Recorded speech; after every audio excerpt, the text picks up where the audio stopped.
For my mapping project, I decided to do early childhood disorders and writing studies. I chose this topic because I work in childcare, so on a daily basis I see these types of disorders in the kids that I work with.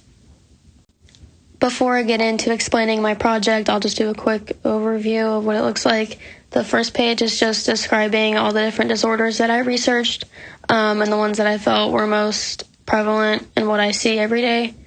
And then the second page is just the focal point / the solution kind of. And then I included my works cited page at the end. It's just a screenshot of my Google Docs because it doesn't, for some reason, copy on here. So I had to do it as a screenshot, but I'll attach my Google Docs as well on the submission on Canvas. So as I said, it is early childhood disorders and writing studies. My key question was, how do these disorders affect a child's success in literacy? The first disorder I looked at was autism. Autism is very common in anyone, but I see it a lot in where I work at.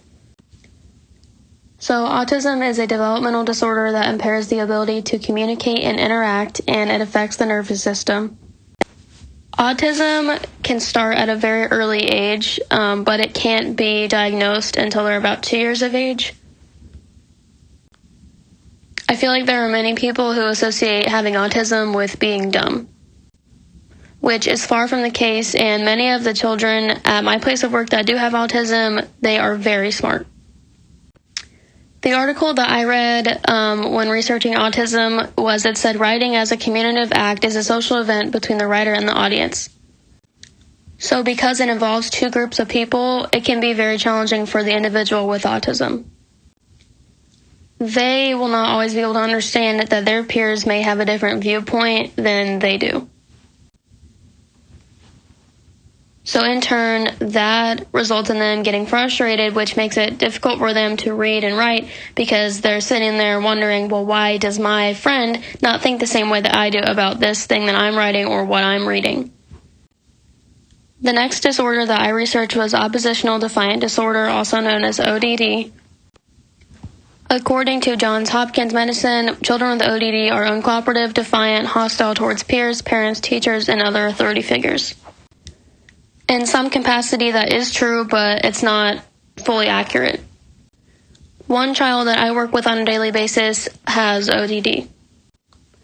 At times, he can be the sweetest kid. He is very smart, very intelligent. He will listen to you. He's respectful. He can share. However, if he doesn't understand something, it will flip a switch in his brain and he just doesn't like it and he will get angry. If he doesn't understand something, he will think, well, this doesn't make any sense to me, so now I'm mad.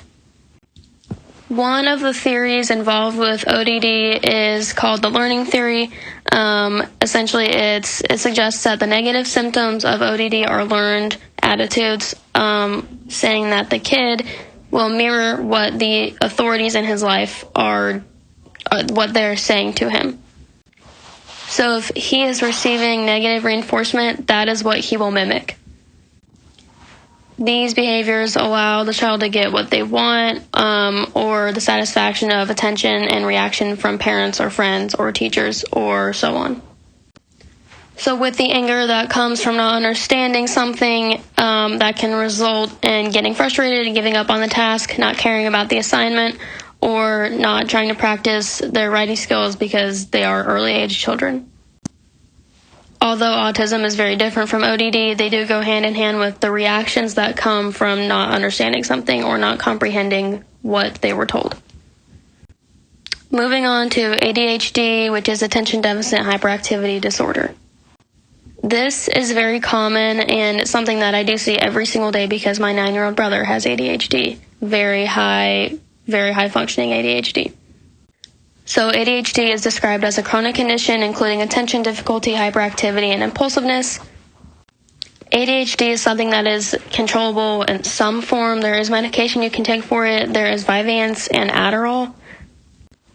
However, there are side effects of it. It does lower your appetite. So my brother takes Vyvanse and he does not weigh a lot at all for his age. Hyperactivity and impulsiveness are two really big ones for my brother. For example, a few days ago, my parents told my younger brother that he could have my older brother's room. And in a few weeks, they were going to start cleaning it out for him and getting it ready for him to move into. However, as soon as he heard that, he automatically took a lot of his stuff from his room downstairs into my brother's room, still with everything left over from my older brother, and has been staying in there as a result of impulsiveness.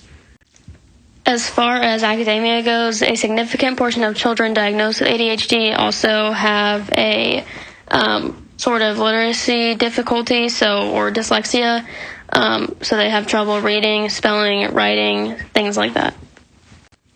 So obviously, since they have trouble with those areas, it sets them back from doing what other kids their age are able to do with reading, writing, and spelling.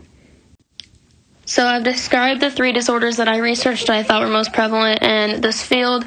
So now I'm going to get down to the focal point of my project, which is special education services. That is something that starts, I believe, as early as kindergarten or even preschool. And it is meant for kids who have significant difficulty in certain areas in academics. So when the brain is young, it is shaped by the experiences early in the childhood and interactions that they have with teachers and peers, adults and parents in their life. And these come from the techniques and methods that early childhood educators utilize to assess, intervene, and teach developmentally delayed preschoolers or other school-age children in general.